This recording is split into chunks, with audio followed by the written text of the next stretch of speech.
মালদা জেলায় আদিনা বলে একটা মসজিদ আছে, শুনেছেন তো? ইতিহাস শুনেছেন আপনারা? লালবাগ মসজিদ।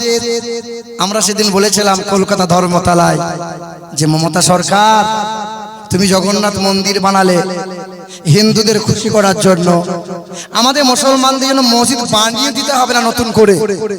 বাংলার মাটিতে দুটো মসজিদ আছে, কুকুর বিড়াল ছুটে বেড়াচ্ছে, ওই দুটো মসজিদ মেরামত করে দাও তো। একটা লালবাগের মসজিদ আর একটা আদিনার মসজিদ। এ মুসলমান ভাইরা আমার, মালদার বাদশাহ যার নাম শাহ সেকেন্দার আদিনার মসজিদ বানিয়েছিল। মদিনার নকল করে 160টা পিলার দিয়ে দাঁড় করাইলো, 82টা গম্বুজ দিয়েছিল। কত বড় মসজিদ! গেছেন কেউ? গেছেন বাবা আদিনার মসজিদ? কিছুদিন আগে একটা সাধু গিয়েছিল, দিয়ে একটা শিবের লিঙ্গ মানে পাথর দিয়ে ও নামা ইয়াদেব পুজো করতে শুরু করে এলো না, দিয়ে বলছে এখানে শিবের লিঙ্গ বেরিয়েছে, এটা তো মন্দির। হ্যাঁ গো, তা আমরা বলছিলাম হ্যাঁ রে শিবের লিঙ্গ কত বড় হয় রে? হ্যাঁ, তখনই বাবরি মসজিদে, তখনই খাজা বাবার মাজারে, আবার তখনই বলছে আদিনার মসজিদ হয় কত বড়। লজ্জা শরমের কথা। ছি ছি ছি ছি। এ বাবা, আদিনার ইতিহাসটা শুনে রেখে দেন। বাংলার জমিনে আদিনার মসজিদ বানাইলো শাহ সেকেন্দার।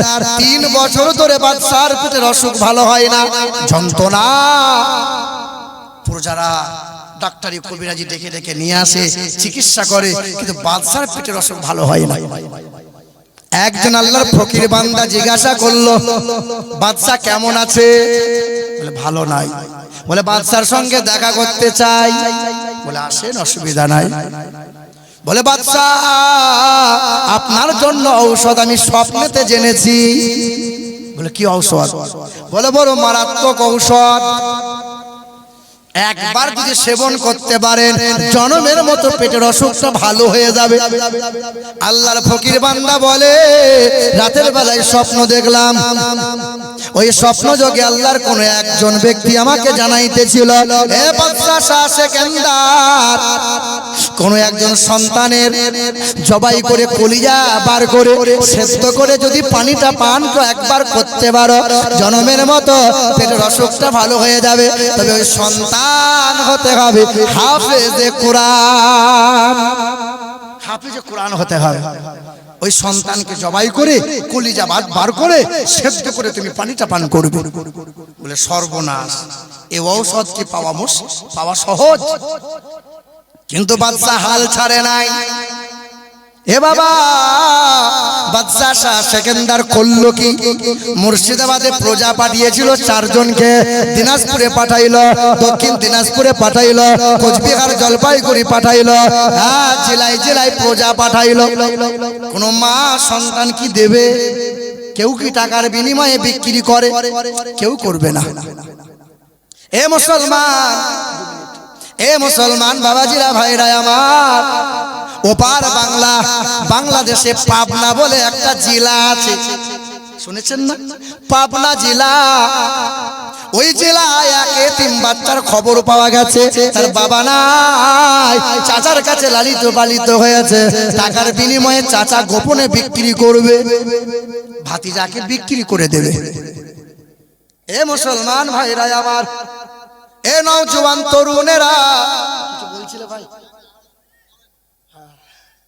এ নওজোয়ান তরুণেরা, এ আমার যুবকেরা, একটু শোনেন বাবা। পাবনা জেলার খবর পেয়ে গেল, চাচা গোপনে গোপনে টাকা নিয়ে নিল। ওই ছেলেটাকে বলল, বাবা তোর তো বাবা নাই, তোকে আমার বড় আমার আশা, তোকে আমি ভারতে পাঠাইবো, পড়ালেখা করগা বাবা। ছেলে তো খুশি, যাব। মা বলে আমার তো স্বামী নাই, কেমনে তোরে পাঠাই? ছেলে লেখাপড়া করবে, মা জানে না, ছেলেও জানে না, অর্থের বিনিময়ে চাচা ছেলেকে বিক্রি করে দিয়েছে।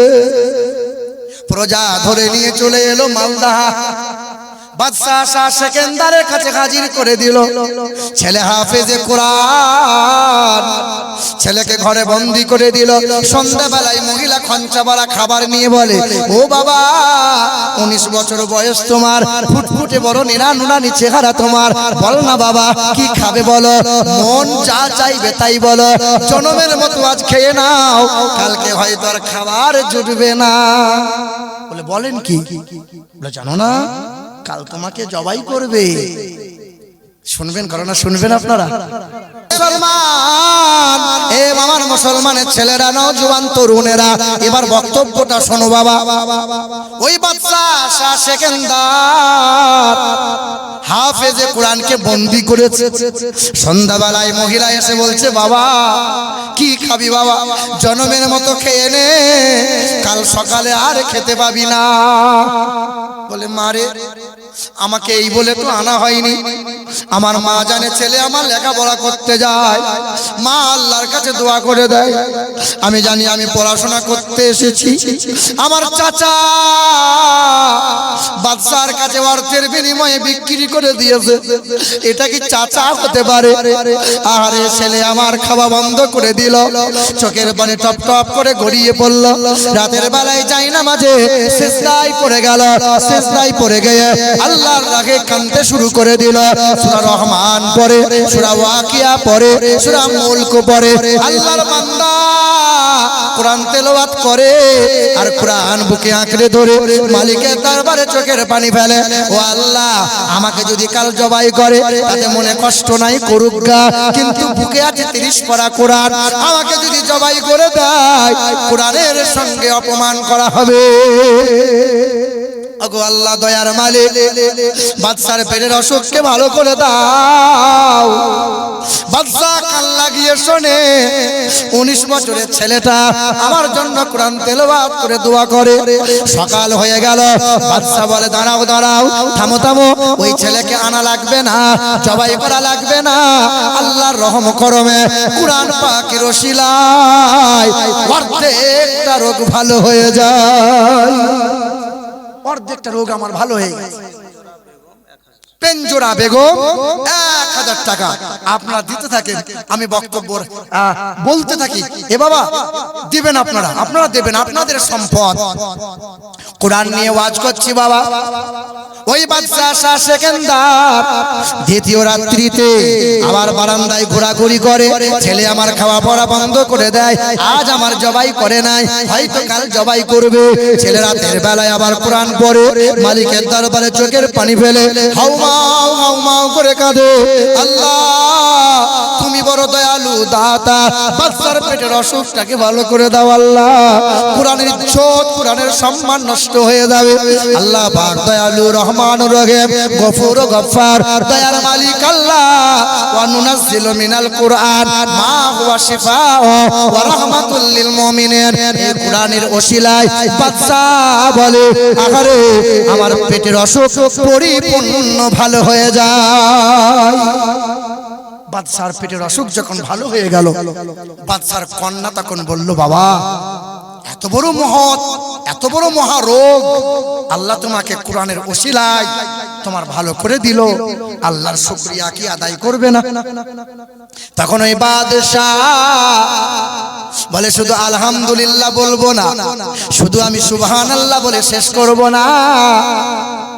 ওই জাতীয় সড়কের পাশে ফাঁকা ময়দানে শাহ সেকেন্দার বানাইলো মদিনার নকল করে 82টা গম্বুজ দিয়ে 260টা পিলার দাঁড় করিয়ে আদিনার মসজিদ।